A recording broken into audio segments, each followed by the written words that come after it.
Hello and welcome to another edition of Grandstanders Live. I'm your host, Scott Kerman, and I'm joined by my usual cohorts. He's the professor, Russ Stevens, and JP's first son, Tim Hobie. He's mobile right now. I'm mobile. Yeah, absolutely. And Uncle Joe will be joining us later. Boys, well, we have another great show for you tonight. So let's get it started. We start with the Patriots last night. Had mixed feelings. I had bet on the Jets. So I was thinking, wanted the Patriots to lose because I wanted that top pick and tanking for Trevor. Neither have happened, but at the end of the day, I was happy the Patriots won because I felt like Cam Newton, for the lack of wide receivers he has, guys, played really well. Yeah, what 4 incompletions on the night or something like that. It was crazy. They had him throwing very, very, very high percentage passes until that last drive, pretty much. But here's a guy that go ahead, Timmy. Did you guys notice? It seemed like his mechanics were completely wrong in the first half. In the second half, he started stepping into his throws. Did anybody else notice that? Yeah, we've taken for granted Brady over the years is like a robot back there. He's the same mechanics all the time. And you see a guy who his feet are all over the place. He's inaccurate, but I'm with you, Scott. I'd have been fine if they'd lost because that would have put him in the mix for a very high draft pick. But I was happy for him. I mean, this guy grinds it. He's a good dude, and he wants to win, and he's handled this really well. And I was just really happy for him last night. And he's a successful quarterback in the NFL with no wide receivers. Jacoby Myers was not even seen the first 5 games, and all of a sudden Jacoby Myers is looking like a number 1 wide receiver, which he's not. Did anybody notice how open he was when the ball was thrown to him? Yeah, it was unbelievable. I mean, he was finding the holes in the zone all day. I mean, there was nobody within 10 yards of him on half of his catches. Yeah. Jacoby Myers, Russ, is taking it to another level, which we hoped he would. And it's just happening in week 6 and through 8. Yeah, we always are on the lookout for, Edelman replaced Welker, or Welker replaced Troy Brown. Edelman replaced Welker, and we've always been on the lookout for Braxton Berrios or one of these Cole Beasley types to come in and take over from Edelman. I think we may have found him in Jacoby Myers. But did anybody see that one play? It really showed me Myers' real lack of speed. He caught one in the flat, and there was a lot of room to run. And boom, they closed on him. It was a play that should have gone for a lot more, but Myers' lack of speed was quite apparent. It was kind of obvious. They're asking Jacoby Myers to do a lot more. They are. He should be. He's on a good team. He's a very good 4th wide receiver. Yeah, he's a slot. He should be in the slot, finding spots in the zone, doing basically what he did last night. And last night he played the number 1 receiver, the number 2 receiver, and the number 3 receiver. He sure did. Yeah, fantastic. You have to hand it to the kid. And Damian Harris continues to get better and better. Yeah, I mean, hopefully we haven't seen the last of him. I know he took a pop and a half there, Russell. That was wicked. Yeah, we talk about guys like the James White. I know Russ Stevens is a huge fan of James White. Apparently, the next tackle will be the first one. I mean, the guy helped us win at least 1 Super Bowl. Unbelievable tragedy this year. Been a stand-up guy. That dude hasn't broken a tackle all year long. I know, right? You were saying they were trying to tank when they gave him the ball in 4th and 1. 4th and 1, and you're handing the ball to James White. Like, what are we doing? And Burkhead's been getting 2 yards all night, just falling down. Exactly. And you give it to he's kind of like a flyweight out there, James White. I mean, he's not where are we? Pushing into the pile. He's not the guy we want pushing into the pile. No. I mean, if you ever look like you're trying to tank, that was a tankathon play right there. There was. There was times during the game that both teams looked like they were trying to tank. Flacco with that pass to nowhere, Bill. I mean, that looked like he had been given instructions at halftime. I think the owner started sending in plays. He sent the 12th man in. He sent that pass play in. I mean, he's up in the box like I don't care. I don't know what you're doing, Adam Gase, but get a 12th guy on the field for that field goal Yeah. try. And that was quick. that was the difference in the game, right? Yeah. No, they ended How up about the that score. defensive pass interference with a guy everything but tackled Jacoby Myers, and the ref had to throw the flag. Yeah, no, it was starting to look fishy. You're right, Joe. In the end of the third and into the fourth quarter, what the Jets' goal was that game. And it was I'm curious where Joe is that he have to have a mask on right now. Well, Timmy, I had replaced. I'm replacing 4 teeth that were taken out by my hockey career, and so now I had the implants today. So now I have no teeth there. Ah, got it. Oh, I so like it, Joe. This is You wait.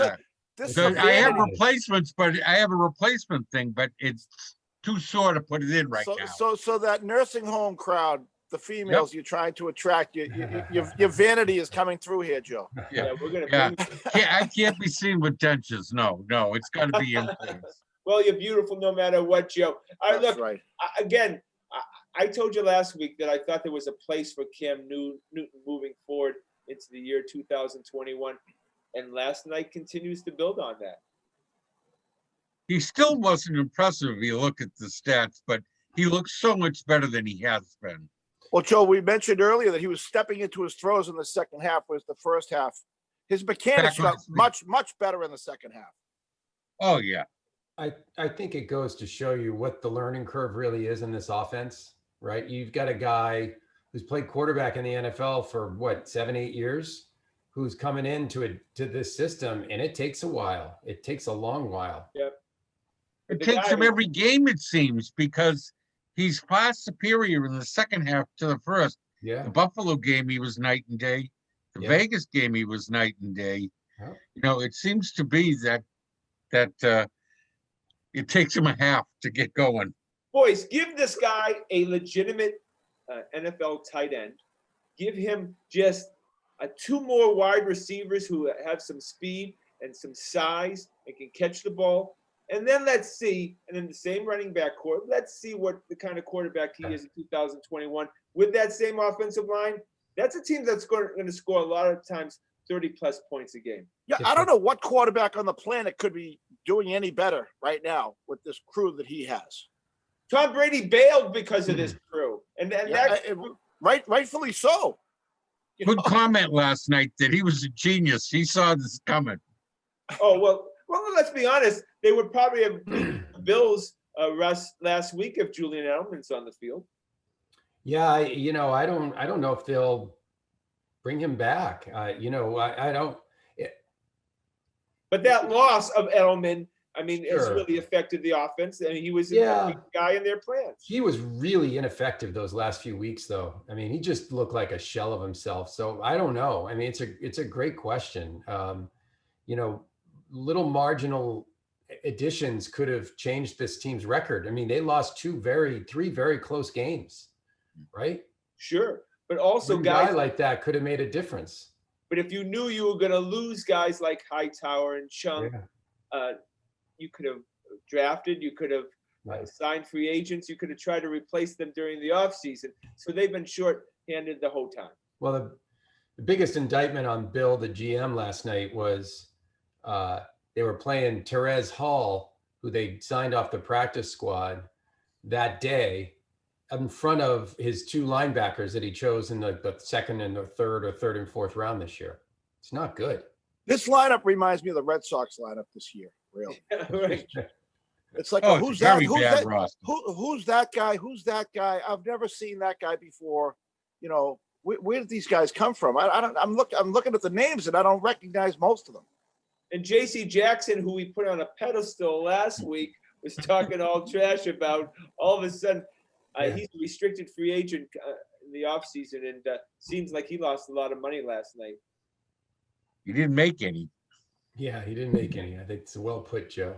Yeah, well Look, put. I mean, and then the Chase Winovich thing, we saw him on the field at times. He didn't make much of an impact, but these young players have got to start seeing the field. This is a developmental year.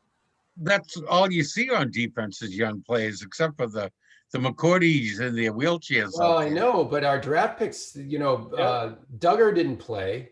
He's injured. Uche, Jennings, Injured. none of those guys played. It's like, what are we doing? Like, They're all on the injured list. No, they're not. No, they weren't on the injured list, I don't think. Uche yesterday, is. were they? And Duggar is.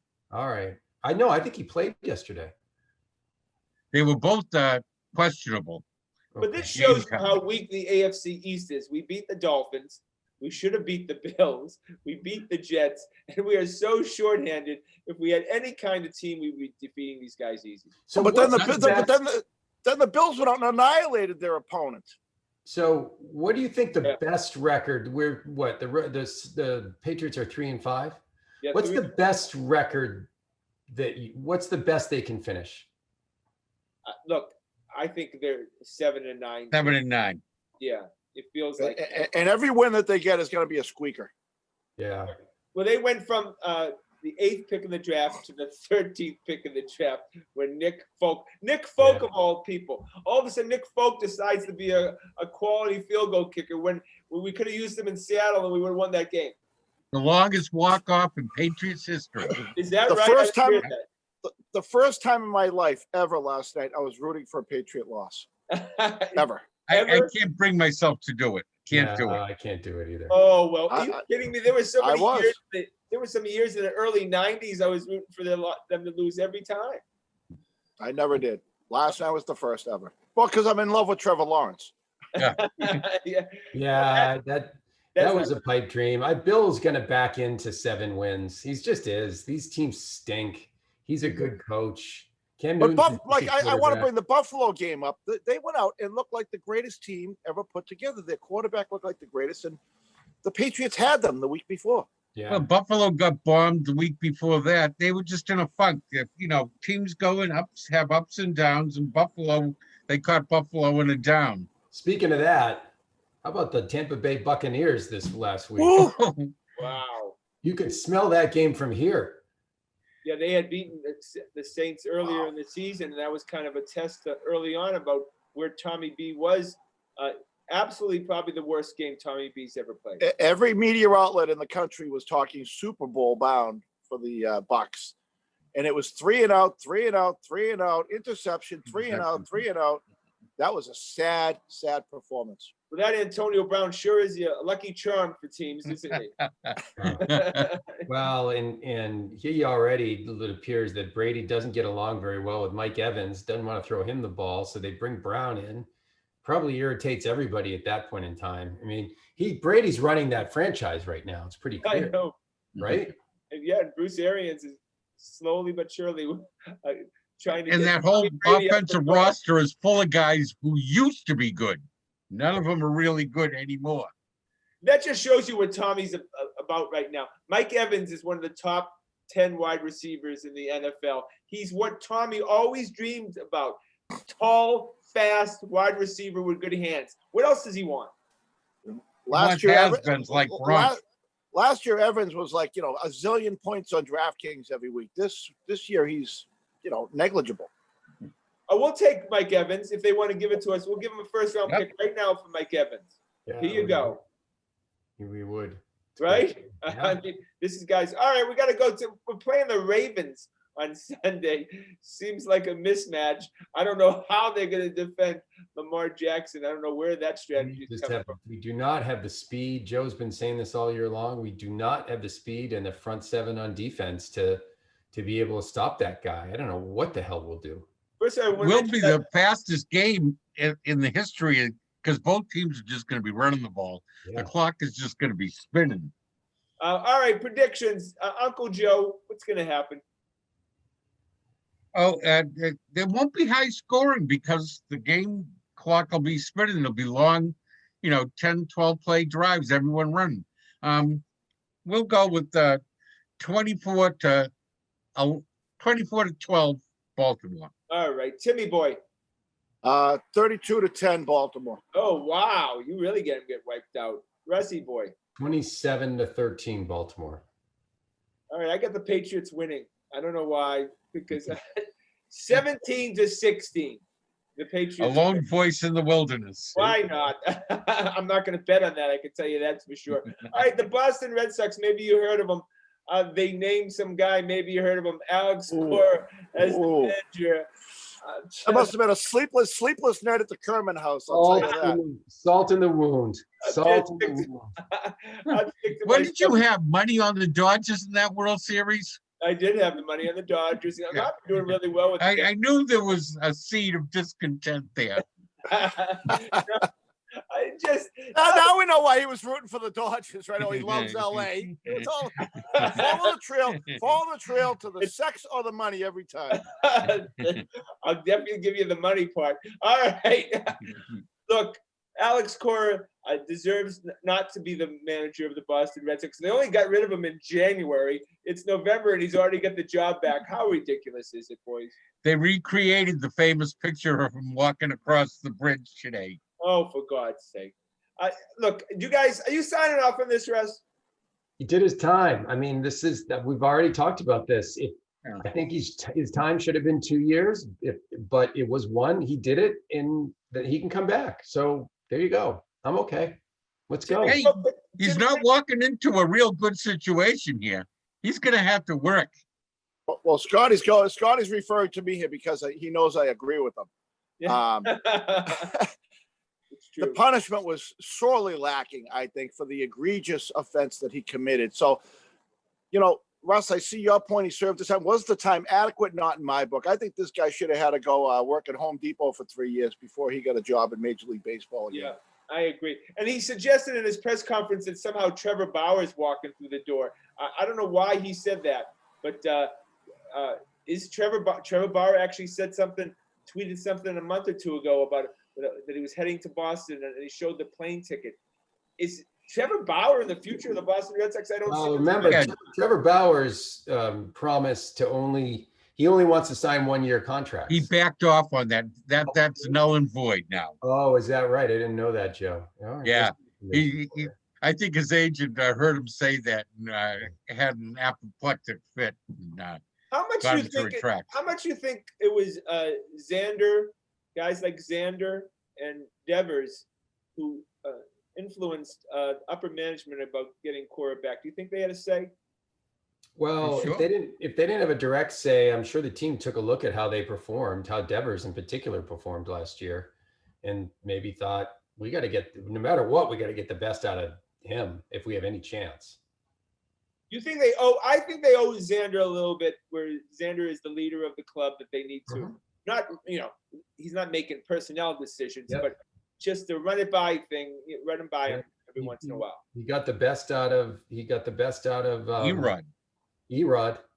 So, Erod look, was an all-star. if you did, I know, we're joking around about it. If you did take all this stuff off the table, right, which I know is impossible to do, but if you were to imagine a world where that didn't, he's clearly the best manager for, the best day-to-day, week-to-week manager for this team.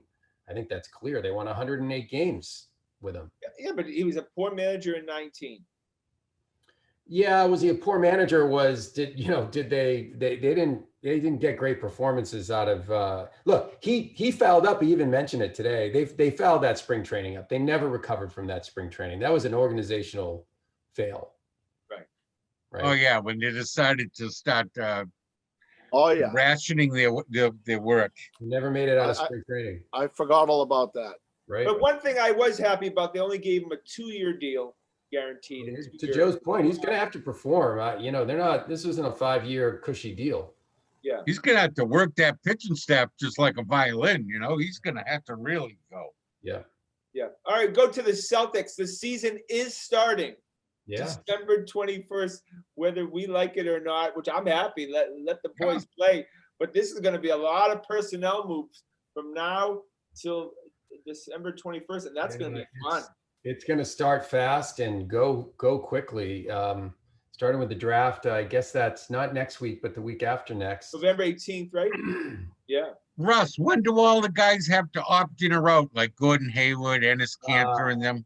Yeah, after the draft, Joe. So within 2 days after the draft, I think Hayward and Cantor have to make it known what they want to do. And some people hope that they'll tell them beforehand, but they're not obligated to until after the draft. These would make it so much easier for trades. Sure would. Yeah, it's very confusing, but if he opts in, then it'd be a lot easier to trade him, obviously. That's right. Oh, yeah. You can trade him. And then also look for Enos Kanter to be involved in if there's any deals. And, Yep. I'm hesitant to say that because Danny doesn't deal anymore. All he does is draft shitty players. The NBA is missing out on all that. They were the off-season talk of the town for the last few years, right? They're missing all that publicity that they've had through the last few years. Well, it's going to be pretty intense, Timmy. No, I mean, I think that's what it's going to be. I mean, it's going to be NBA talk all the time leading into the season. Especially with the Patriots on a down note here, I think the Celtics will be the talk of the town inside of another month. A lot of chatter that they're going to try to trade up, which I would love. I'd love to see them take those 3 picks and try to move up and get one high quality player. That'd be the goal, right? Yeah, absolutely. I'd be remiss not to mention, of course, Tommy Heinsohn. My goodness. A Hall of Fame player, Hall of Fame coach, I think a Hall of Fame broadcaster. This guy did it all for the Celtics. He's pretty much, like somebody said, everybody's Uncle Tommy. I mean, just loved hearing his voice for 40 years on the broadcast. It's a really, really sad day for Boston sports fans. I can see him shooting that hook shot right now in my mind. Bob Ryan did an excellent half hour. You know how Bob can talk. Yeah. But they asked him the one question on the NBA network, and Bob went off on one of his half hour diatribes, and it was impressive. Yeah. He brought up stuff that I had long forgotten. Yeah. Long forgotten. Timmy, Russ, Joe, what does Tommy Heinsohn mean to you? Just a good all around guy. A Boston Celtic, bled green. He told it like he was. I love Homer announcers, and he was a Homer announcer. I loved watching him go crazy as a coach. Those fits that he used to throw out there, and I just love the guy. He just, he just had a place in my heart. Yeah, it's the kind of guy who just anchors a franchise in the culture, and you got to kind of always have one of those guys around, and it's not clear who that is now for the Celtics, right? Most of those guys have aged out, and he was the trend. He was the figure, the carryover from those great Celtics teams to now. He's the only one who's in the news because Kuzi's down in Florida. He retired a few years ago. I can remember him, being out of the game and then having to put out his cigarette to get back in the game. Yeah, right. I know we all loved Johnny most, and then Heinsohn took over the helm of Homer. Yeah. There was nobody like him, and he really was. He was our father's generation, and we were able to enjoy him to this very moment. Yeah, for sure. And he was the voice of those. In the 80s, those 76ers Celtics series. Those were. And he was the national announcer. Yeah, he was the national announcer. That was all we knew was Tommy. He's been a local guy even in college. He was at Holy Cross. Yeah. His son was a high school classmate of mine. Good kid, played football at Duke. Great kid, great family. Yeah. Yeah, this is just continuing this terrible, terrible year. Oh my God! When will it end? Do the Celtics make a big move, Joe? I hope so. I think if they want to go to the next level, they have to. I don't know what that move is. I'm not smart enough. I'm hoping Danny is, but I think they need to make a move to get to the next level. All right, Timmy, if they're going to make a big move, would you rather have a shooting guard or a center? I need a center. I need a big, tough guy. I wouldn't mind seeing Aaron Baines walk through the door tomorrow. Well, he's not a big move. Yeah, no, but I know, but I just want some muscle in the middle. That's all. Yeah. A move that I was thinking about, I know it's not a big move for us, but I like Pat Connaughton. And I think Connaughton coming off the bench, local kid, I think he kind of fits that shooting guard role that you would need. You need, I think, small, medium, and large, whatever it is, the combination. I think there's 3 areas. They've got to improve. They've got to upgrade on Cantor as a big. Yeah. They've got to upgrade on Shemi as your off that's not hard to do. Yeah, as a wing. You're hacker man. Really, really strongly think they need to upgrade at backup point guard because with this season and the intensity of this season coming up, you've got to manage Kemba's minutes. He cannot play more than 30 minutes a game. You need a point guard who can come in and really run that offense for 15 to 20 minutes a game, night after night. And Almost as well as Kemba. yeah, you do. Who can shoot? Who can also score points? Yeah, like a DJ Augustin type, just doesn't have to be, but just guy who can come in, run the team, shoot it, just a better version of Wanamaker. Yeah, I'd like to see a guy who can play a little defense too. Don't want to see Kemba's undersized. They need to have a guy who could take and defend the Lowry in the playoffs. Yeah, our last two backup point guards have been, understudies looking for their next contract, and Terry Rozier and Brad Wanamaker. They were both looking for the big score, and they were too selfish with the ball, I thought. Any possibility that Rondo would come back to the Celtics on a team-friendly deal? No. I don't think LeBron's going to let him get away. Yeah. All right, so give me a name, Russ. Give me a name, Russ. Honestly, I think a guy like DJ Augustin, Jeff Teague, they're a veteran point guard who, to Joe's point, he's looking at, I want to win a championship. I got 4 years left, who has started in the NBA and is capable of playing 15 to 20 minutes a night. Those are the kinds of guys. Yeah. We'll give you 15, 20 quality minutes. They can't go 30, 35, 40 anymore. Right. But they're happier that way. That's right. I just think that, where the Celtics are at, that they need to make a big splash to get over the top. Danny's got to do something. He hasn't made a move in quite a while. He started off really good, made those draft picks and the trades and everything, but he really hasn't done anything significant for a while, like a real changing move. I think it's 50-50 that Hayward. Well, Jason Tatum that Hayward gets traded. 50-50.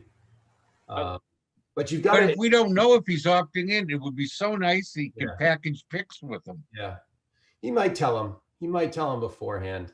But you need to take. You need one more. If you trade Hayward, you need two guys back into the rotation. They're short a rotation player right now. Mm-hmm. You don't want. It's fine for the eighth guy on the team to be named Williams, whether that's Grant Williams or Robert Williams. But you don't want those guys to be number 7. You need a top 7 rotation player out of this deal. Yeah. Oh, speaking of, didn't you see the other night, Miles Turner working out with Grant Williams and Robert Williams? Oh, interesting. That'd be nice. Yeah. Oh my God. Was it nice? Yeah. They were all working out together. I don't know what Miles Turner was doing here, unless there's some deal in the works already. So that'd be nice. This year's going so crappy that somehow they're going to announce the extension, a 4-year extension for Gordon Hayward, so I can just be tortured for 4 more years. And the next day they can trade him. And then the next day Alex Cora and Gordon Hayward in an elevator with me. And then on top of that, the Patriots will get Jimmy G, and we can watch him get injured again next year. That would make up for everything. I hear that Alex Cora wants to bring Daniel Nava back. I know, it's just gonna be best hitter on the Red Sox. Russ is just twisting that knife, twisting it. I know it, but it comes to a point where when things were going good, I hardly hated anyone. Now this is going bad. I hate everybody. Here's a question for you, Scotty. Can we trade Grandpa for Nana? Like, could we trade Grandpa to the Warriors, and could the 49ers send Nana back to us? Oh, that would be perfect. And we could both watch them sit on the injured reserve list for the rest of their careers. Their hair and their outfit is just perfect. Absolutely perfect. What did I hear? Was Grandpa's grandma was apparently running her mouth? Oh, I don't know. I didn't. Grandma Hayward, apparently she's got lots. I think the wife runs the show in that family because she's always the spokesman. We don't want to hear from either of the grandparents. That never works out well. All right, boys. Of course, that was a great show. Want to thank Corbin behind the scenes. Want to thank the boys. Thanks for hanging in there. Please check out on our website, thegrandstanders.com, and tune in again next Wednesday night at 6:30 for another edition of Grandstanders Live. I'm your host, Scott Kerman. Have a great and happy night.